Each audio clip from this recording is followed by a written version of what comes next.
Episode 9, back again What it with your do? co-hosts Paul and Ryan. Ryan and Paul. Sitting down with yes sir, Ryan and Paul. We are sitting down with a very special guest today, Justin E. Samuels, What up? aka Thug Debugger. You know Now, it. if you didn't know about him, his Twitter bio says he is the founder of RenderAto, Streaming Color, Rebuilding Black. He's also the senior engineer over at MailChimp and the Mississippi State alum, correct? Yeah, but the way you introduced me, I feel like one of those, I guess, a pastors at your job. It's like when, you just sitting back waiting on them to get done. You're like, dang, that's a lot of shit I'm in. You know what I mean? So yeah, Hey man, you all of gotta that. sit back and realize you very in tune out there, man. Thank you Exactly. for everything you do, for real. Yeah, yeah. All right, thank you, man. Yeah, it's been real humbling to do all this during the 2020 crisis right now, but Yeah. trying to just put on for the a culture to be honest every day. You know what I mean? Yeah. So That's a fact. But like you said, man, don't let me explain, man. Tell the people who don't know about you who you are. yeah, so my name is Justin E. Samuels. I use the E because of search engine optimization. So All right, all please right. keep on, SEO. please keep typing that in. Of course, of Yep. course. I've been doing that since 2010. I've been on that whole wave. But yeah, Justin E. Samuels. I am the founder of a conference called Render ATL. It is the largest software engineering conference in the South, focusing on the React JavaScript framework. Um, and the thing that makes our conference unique and special is that we do everything for the culture first and foremost. So all the branding, all of the um, sites, all of the field, everything is on par for the culture. Even the way that we are the first conference to honestly include all of the food, breakfast, lunch, and dinner each day, and everything is for the culture. So you're gonna get fried chicken, macaroni and cheese, collard greens, Okay. all of that Okay. in the heart of the South. Yeah. So yeah, everything is on for the culture. Outside of that, I also do a conference called In Streaming Color, where I partnered with Paris Athena of Black Tech Twitter this year. And we had put that on just because we wanted a way to help people. So we made it like a telethon where people would watch the speakers, and then they would donate to the campaign that that speaker is trying to raise money for. We Cool. ended up doing about 8,500 viewers. The crazy Nice. thing about that too was that we did that in a total of 3.5 weeks. So it was balls to the wall the whole time. Exactly. And then again, the week after that, that's when everything started to hit with the civil unrest in the country due to the bullshit that we go through as just black people. Yeah. And I wanted a way just to help people, and we started on Rebuild a Black business, which turned into over 500 people helping out. So yeah, that pretty much summarizes what I do on the side, day to day. I'm the senior engineer at MailChimp. We are a e-commerce marketing company where we help you get your brand in front of as many eyeballs as possible through things such as social media, newsletters, which is why we call it MailChimp, and other unique campaigns that involve digital marketing. So I am one of 3 senior engineers on this team called content marketing, or I think it's actually called marketing enablement now, where we are responsible for everything that you see on MailChimp.com. Hey, on the other side of that, man, when you were talking about how you guys are supporting small businesses, because a lot of small businesses have been affected right now during COVID-19, what services have you guys been Mhm. providing during this time for those? Yeah, so the thing that Free Build Black Business strongest suitors is that we've been focusing on trying to connect Black-owned businesses to patrons who could come and help their business not just survive but also thrive. So, like a good example is the Just Add Honey Tea Company here in ATL. They are a Black-owned tea house here. You can't say that there are a whole there's a whole lot of those. So we are helping drive more traffic to their brand and the products that they sell, because overall we just don't need support in the form of words. We need support in the form of dollars ultimately at the end of the day. Exactly. And it's funny because I saw that video actually. I saw that video with that tea company. So Really? Okay. Yeah. Do you help drive business to them through brand recognition or through your websites or what are your mediums, I guess, that you help people with that? Yeah. So the thing that we do is you go to our site and you could either filter by two categories to begin off with. Finding the businesses that are in need, meaning businesses that have been like eluded, burned, just aren't in a good spot financially at all due to COVID. And they have various campaigns set up to help them raise funding. So that's the first way that you could help. And then the other way where we help drive traffic is when you go to our platform and you filter by all general businesses, you could then filter it by category. So in the case of the Just Add Honey Tea Company, you would just search by food and drinks. And then there you would then find businesses that are Black owned in that category, that then you could then hop over to their personal website. So we're ultimately driving more traffic. Nice. In regards to how you get your funding, is it private equity or is it just all through donations through the community? So yeah, we have a very unique revenue model. So the way that the actual revenue model works is I go to work at this company called MailChimp, where I work 40 hours every single week. And then they give me on a monthly basis a paycheck for the hours I had put in. I then take that cash that I'm getting out my paycheck and I put a portion of it into the business.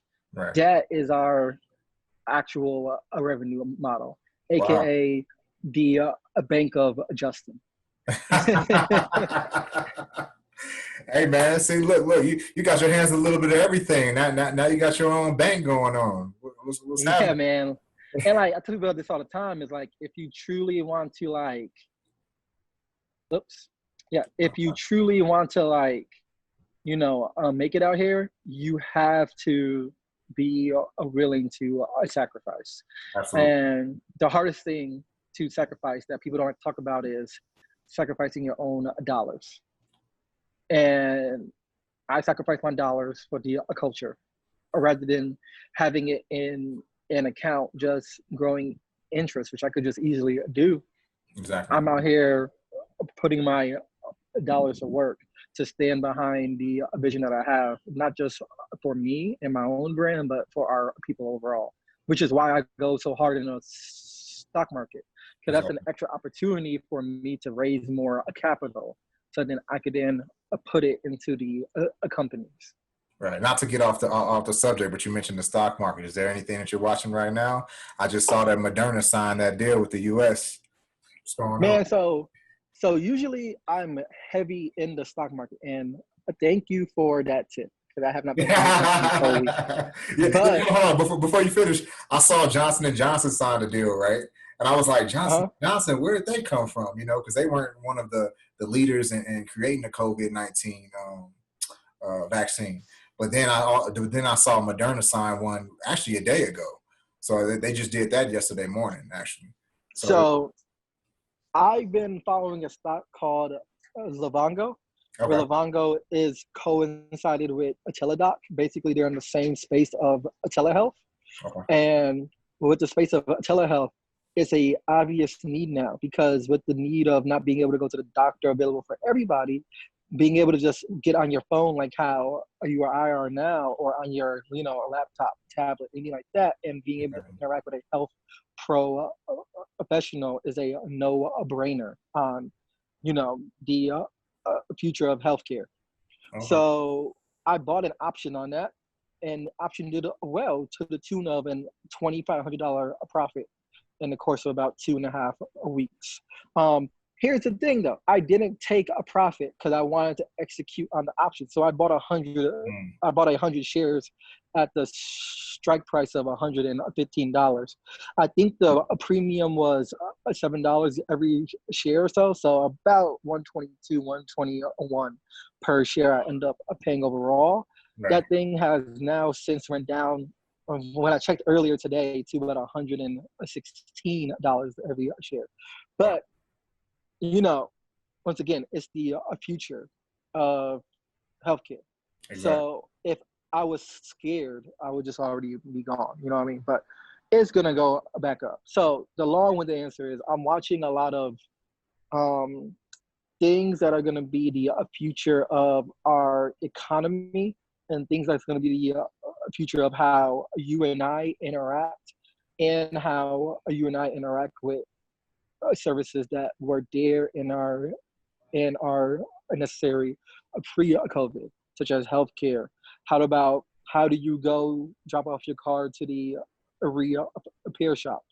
There's a company now that just specializes in picking up cars and just taking them there and then dropping them back off, cleaned and all too. Stuff like that is now what I'm getting into. Yeah, I'm happy you kind of mentioned that, man, because that a lot of people, they don't know how to invest. They don't know what industries to get into, right? So you just kind of gave them a different way of looking at it. What is the demand that's been created by these circumstances, right? Exactly. And I will say this too, that I also have a new blog article coming out on how to start investing this way.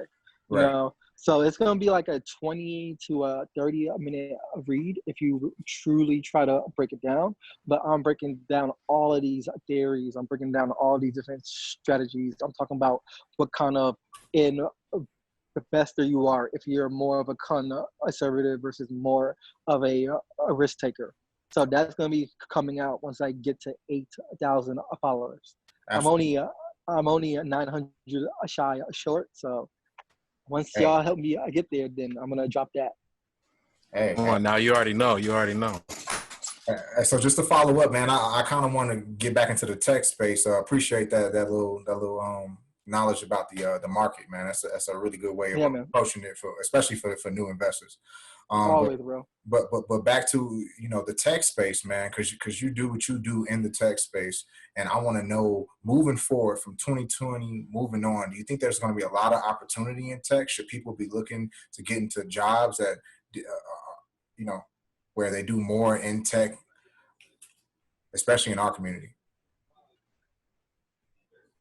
So the answer is yes. If you think about what I just talked about with the stock market, we are now seeing new opportunities created for people to interact with their day-to-day lives through the use of tech, and the only way that this is possible to scale, the only way that this is possible to become a actual reality is by having the backbone or the support to make that a actual reality. So you need the engineers, you need the designers, you need the QA, you need the tech support, you need the business, you need the project managers, the list goes on. All of that is about to become even bigger. Don't get me wrong, tech was already big. It's just because of how we've evolved as a species. Now we need instant gratification. We need instant access. Like, I don't think of the last time I called the bank and I'm like, could you tell me what my account balance is? Yeah, that exactly. takes a couple minutes to do. Now I just pick up my phone, like, okay, boom, done, So yeah, over time we were becoming that way, but now COVID has now propelled and pushed us to a point where it has been done not in the upcoming future, but in the very near future. So overall, man, it's a great time to be in tech because the sky's about to go like crazy, like out of the like stratosphere. Right. Now, speaking on COVID, I had read somewhere that about around 50% of Black businesses might not survive COVID. They're Oh already man, faltering. So, what yeah. effects have you seen in Atlanta or just around you on Black business? What effects have you seen the pandemic have on Black business? So yeah, man. So I read the same article, and they mentioned a 40%, Okay, yeah. but I do believe that's higher, more so the space that you're talking around that ballpark area. Hmm. Um, Now, just to break this down, because everybody probably saying like, well, not everybody could actually win all the time. Some people have to like lose. Hmm. It's just a sad reality. Well, let me put this into perspective for you. They say 8 out of 10 or 80% of small businesses in general that are made in this country are expected to fail within the first 5 years. So let's just keep the math easy. Let's say we have 10 businesses, black, white, any kind of like nationality, beginning in the year 2020. Right. By the end of the year 2025, only 2 of those businesses are expected to still be there. Now, we all know that in that group of 10, the odds are probably 10%, maybe 20% are black owned to begin with. Now, let's just say by the grace of God, when we get to the end of 2025, there's only 2 of those businesses. One of them is black, one of them is white, or one of them is black and one of them is like something else. Now you're telling me that 40 or 50% of them is not gonna like make it a pass a COVID. So at that point, the actual reality is there's only gonna be one, because I don't think that one other possible business was going to actually make it to 2025 just to look at the data as it is now. Right. So that's what inspired me to do this short film documentary that's going to be airing soon, where I walked around ATL and spoke to these local black owned businesses to learn about what they had to do to pivot during COVID. I asked Hmm. them what kind of tricks they got to share, what kind of tips, and all of that. And overall, the people that are actually out here making it have learned to adapt and adjust to the situation Absolutely. rather than just, sit back and still try the same old thing. Like I'm here now at this place called the Gathering Spot, and in its name is the word gather, which to gather usually implies that you got to be in a person. Well, when COVID hit, they couldn't come in a person no more, which is hard for a place called the Gathering Spot, which is a private social club. Right. Rather than just having this woe is me mentality, they were able to pivot to an online digital community marketplace, where now they're doing all their events digitally until they were allowed to open back up. Right. But they actually tapped into a whole new market. And there's a whole lot of more examples of those who are able to do that. Now, ultimately, some folks just can't. Like, if you own a massage parlor, you Right. have to rely on a physical touch. If Exactly. you sell food, you could kind of do this by, if you weren't on Grubhub, if you weren't on Uber Eats, this is your time now to get on that while they are giving heavy discounts to Exactly. get on the platform and actually try it out. But ultimately, you gotta not stand still, because if you do, it's gonna be like a quicksand where you're just gonna keep on going down. If you just take one small step every day, you will be moving in the right path to get your business at least on some solid ground soon. Mhm. And how many businesses have you helped with rebuilding Black? So I actually just came back from one today. Um, the Just Add Honey tea company that was also featured in the doc. Right. Um, I'm helping them with a couple more entrepreneurs do a complete brand um, revamp and helping them with their digital platform because they found a whole new gold mine in doing digital tea parties where they used to do tea parties in-house, which is only like a max capacity of like 12.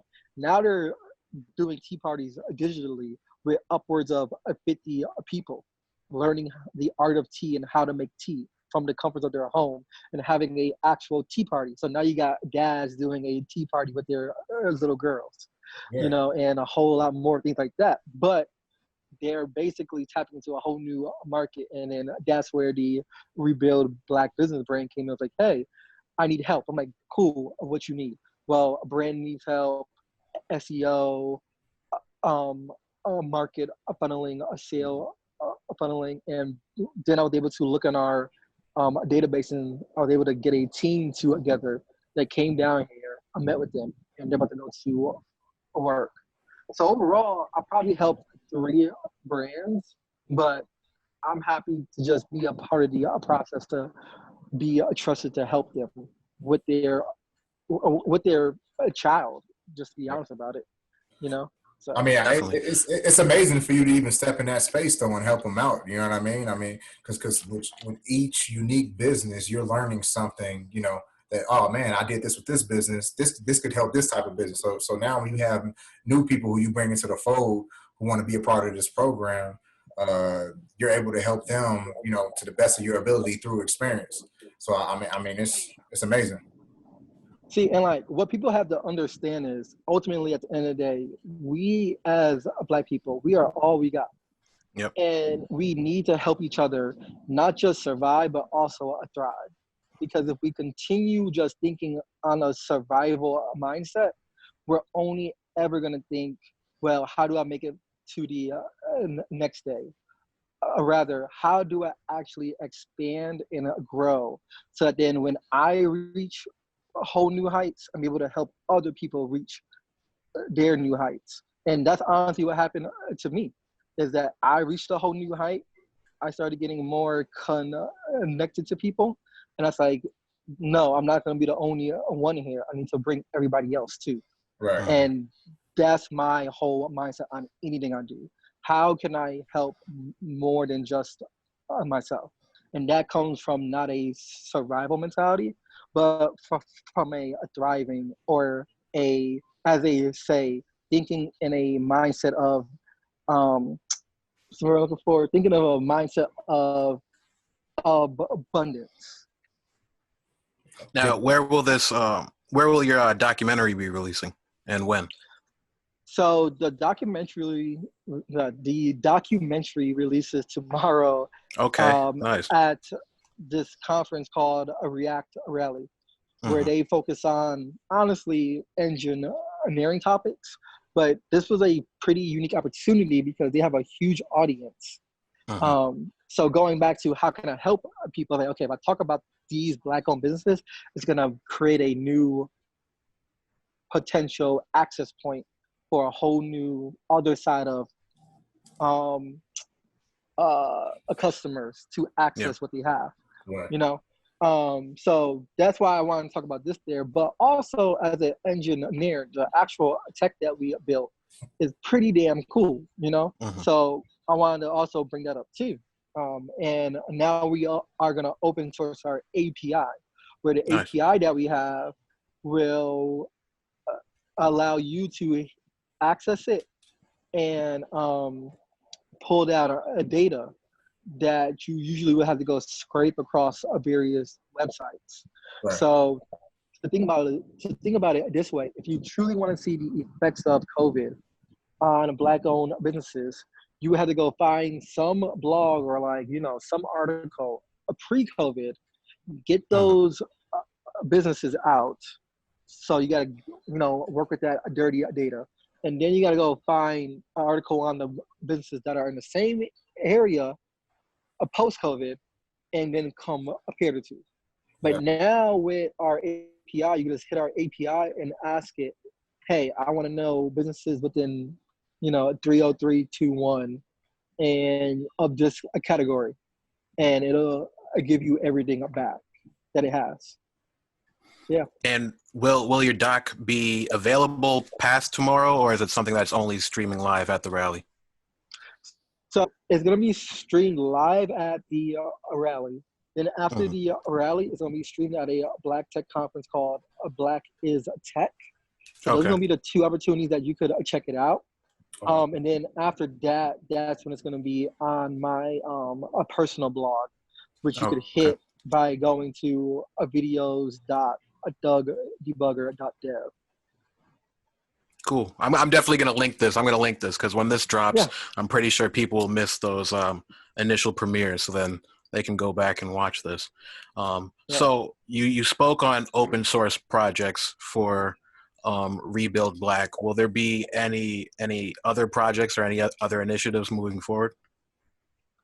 Going forward, right now my focus is going to shift to just the a RenderAto conference. Okay.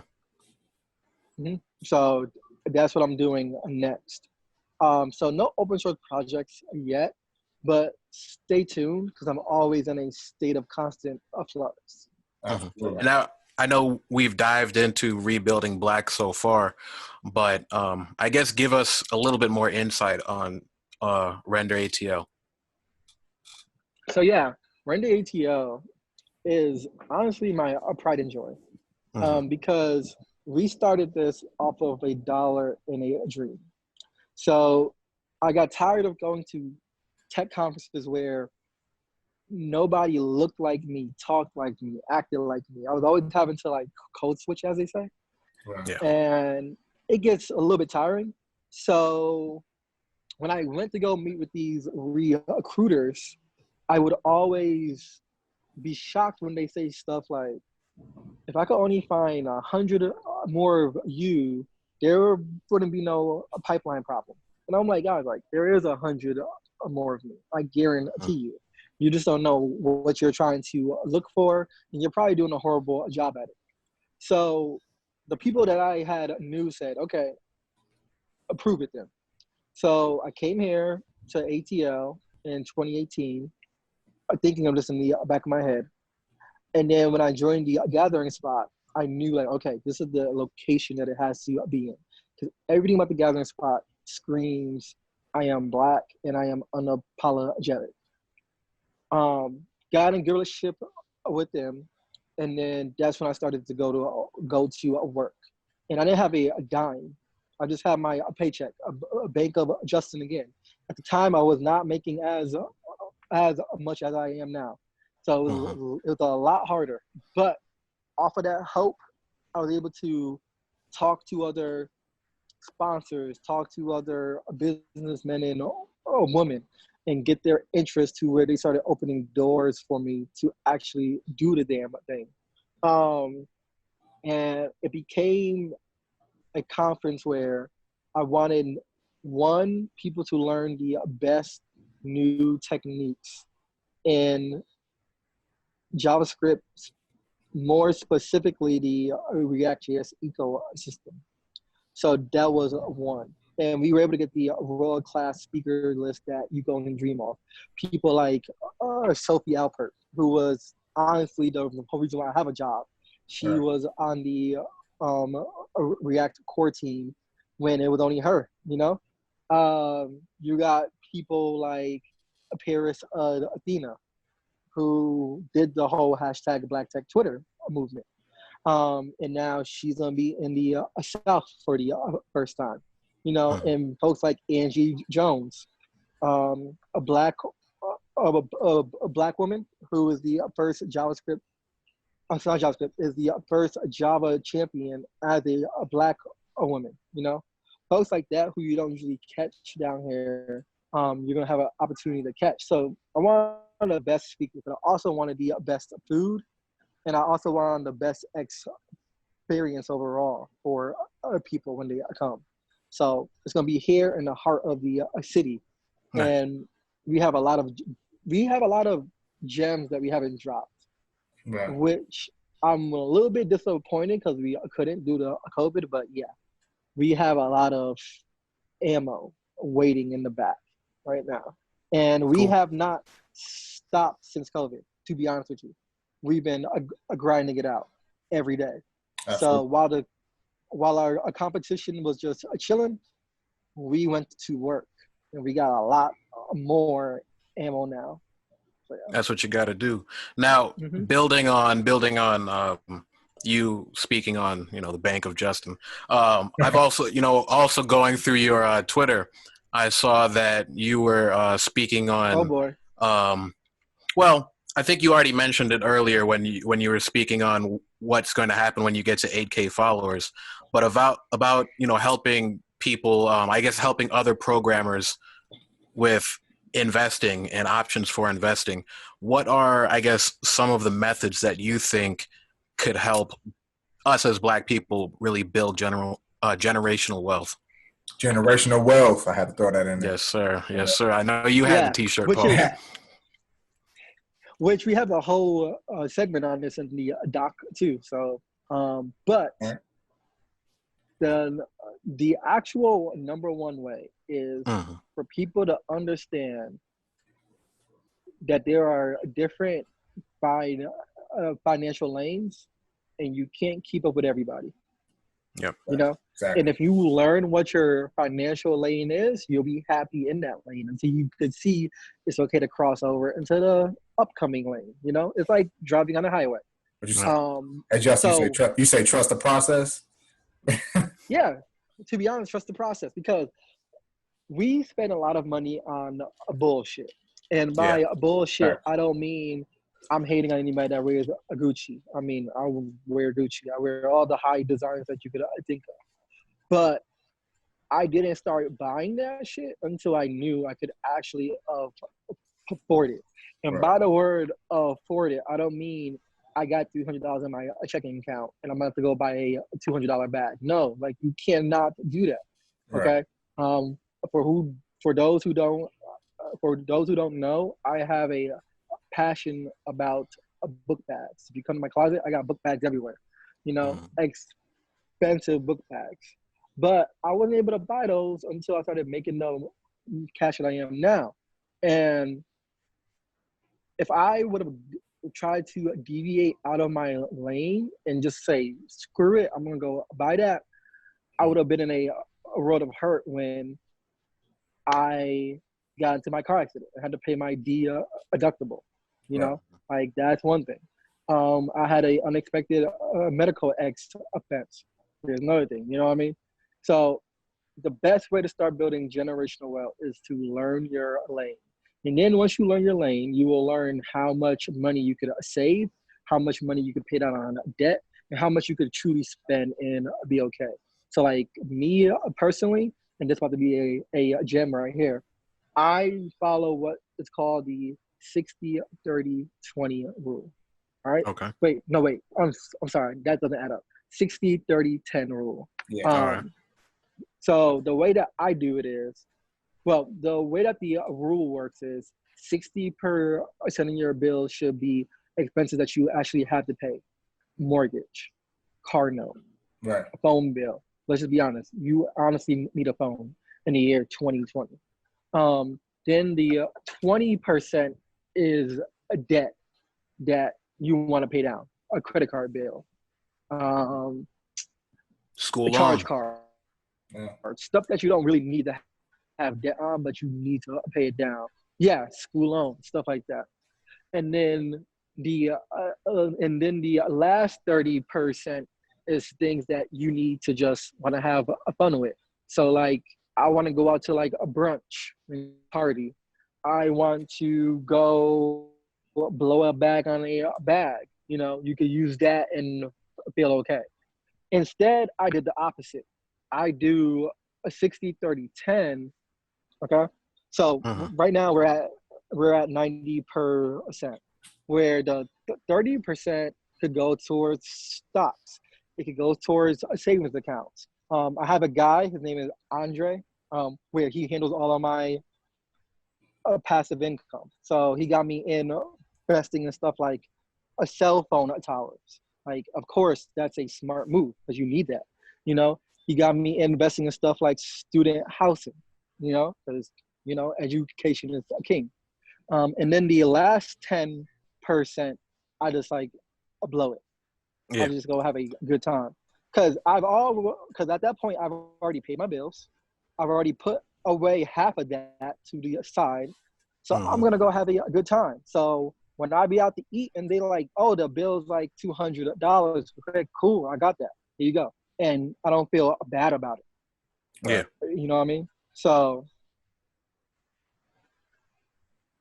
best way to start building generational wealth is learn your financial lane, because then that's going to dictate how much you could actually spend, save, and use on actual bills. Right. Cool. I like that. Hey, man. All right, so we got a little bit over a minute left. I think we spoke on everything that you've got going on. What is something that you really want the audience to know? What is something that you are working on in the future that we haven't touched on already?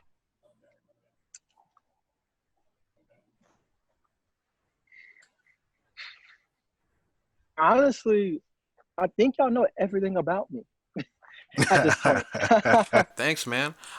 Thanks for stopping by the Cod, and we'll ride this episode out with the trailer for your documentary, which should be available now.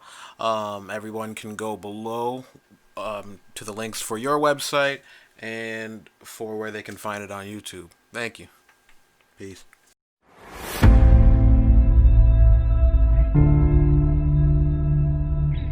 Might be the most successful person in our family, or we might be the only entrepreneur in our family. So it's like we're the person that's setting the tone for what success looks like, and whether we have help or not, you know, we're going to figure it out regardless.